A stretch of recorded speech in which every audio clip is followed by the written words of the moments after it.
What is going on, guys? Welcome back into another video. Now, a few weeks back, Bungie rolled out the mid-season balance patch that brought a much-needed buff to rapid-fire fusion rifles. And this is huge because it gave them a plus 15 to damage, which makes it a 7-bolt kill instead of an 8-bolt kill against the highest resilience levels. Now in this video, I want to show you a build that takes advantage of the Antaeus Wards, which are exotic legs for the Titan, and combine them with an amazing crafted version of the Iterative Loop fusion rifle, along with some of the amazing fragments and aspects within Arc 3.0 that makes this one of the most toxic builds in the game right now for PvP. We'll also touch on some recommended armor stats, along with some armor mods that really take this build to the next level, so you can absolutely dominate in the Crucible for the remainder of Season 20. And before we get into it, if you're enjoying the content on the channel, feel free to hit that thumbs up and sub to the channel. We officially hit YouTube Partner last week on this channel, and I really cannot thank you guys enough for all of the amazing support over the last few months. Now to start things off, the Antaeus Wards are exotic legs specifically for the Titan, and they do have the armor perk on them called Reflective Vents. Now this perk is going to give us an improved slide. It's also going to allow us to slide after sprinting for a short time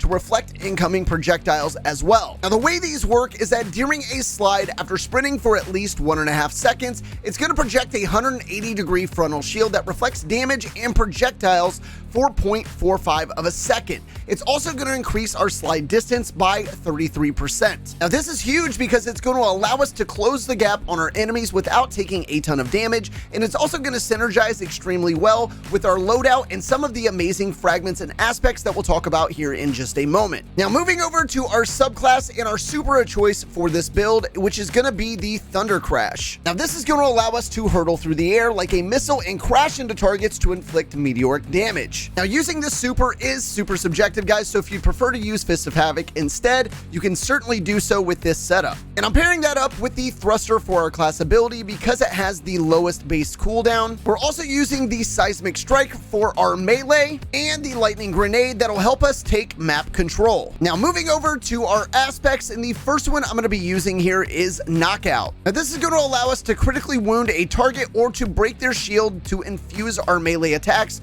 with arc energy, and it increases your melee range and damage for a short time. Also defeating targets with melee attacks starts health regen and makes you amplified. Now using this one is huge because once we break an enemy shield or we get them critically wounded, it's going to grant us a 50% increased basic melee damage, and it's also going to increase our charged melee damage by 20%. It's also going to trigger health regen and grant us amplified every time we get a melee kill, and since we're going to be in such close proximity to our enemies with this setup, we should be getting melee kills non-stop. And the next aspect I'm using is going to be really the bread and butter of this build, and that is going to be Juggernaut. Now this aspect allows with full class ability energy, and after sprinting for a short time, you gain a frontal shield that blocks incoming damage. When the frontal shield breaks, your class ability energy is depleted. Also, while amplified, the shield blocks significantly more damage before breaking. Now again, using this one is a must because while we have that full class ability energy, it's going to give us an overshield worth 50 HP that absorbs damage from the front. Also, while we're amplified, it's going to grant us a 33% damage resist, bumping its effective health up to 75 HP. Now, I also want to note that this aspect will stack with other overshields, which means it synergizes extremely well with our exotic armor we're using in this setup. Now moving over to our fragments, and the first one I'm using here is going to be Spark of Haste. Now using this one is great because it's going to give us a plus 20 to mobility, resilience, and recovery after we sprint for about 1.25 seconds. And I'm pairing that up with Spark of Focus, which allows after sprinting for a short time, your class ability regen is increased. This does have a -10 to resilience. And Spark of Momentum, which is going to allow us to slide over ammo bricks to reload your equipped weapon and grants a small amount of melee energy. Now I do want to note that using this fragment is a little bit subjective. It definitely fits my playstyle and it helps me get out of sticky situations when I need to, but if you guys want to sub something in here, you could certainly do that fits your playstyle a little bit better. Now moving over to the armor side of things, I think some of the stats you really want to focus on with this setup are going to be recovery and resilience with a minor focus on strength.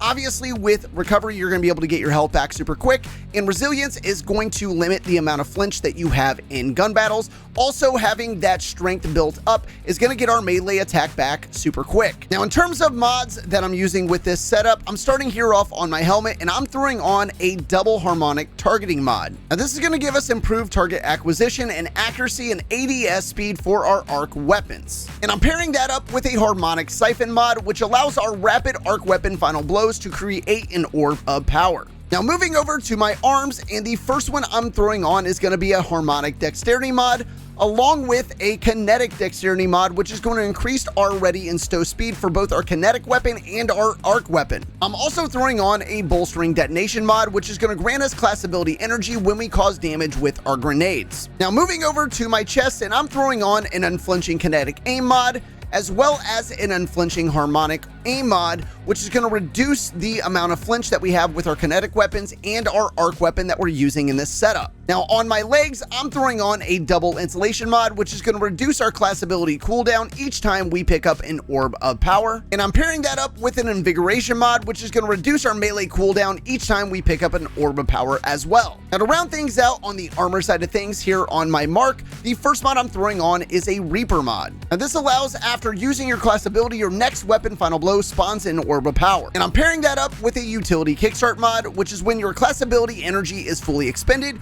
you gain class ability energy. Now, moving over to our loadout side of things and our featured weapon with this setup, and that is going to be the Iterative Loop fusion rifle. Now, this weapon is a rapid fire frame fusion rifle that sports a base charge time of 500 and a mag size of 7, and is fully craftable once you obtain 5 red box versions of this weapon. Now, using this weapon synergizes extremely well with our setup, especially after the buff to the rapid fire frame fusions that dropped a few weeks ago. Now, I was lucky enough to craft a god roll version of this weapon, at least my god roll version of this weapon, and it absolutely transforms this thing into a long range shotgun and allows you to be a toxic fusion rifle ape in any Crucible game mode that you choose to play. Now, with that being said, the roll that I would go out and craft, if you're able to do so, is one that has a barrel with arrowhead break on it, along with accelerated coils for your battery that's going to speed up your charge time of the weapon. For my first enhanced trait, I went with under pressure, which is greatly improved stability and accuracy as the mag gets lower. And I paired that up with an enhanced kickstart trait, which gains bonus damage and charge rate during a slide after sprinting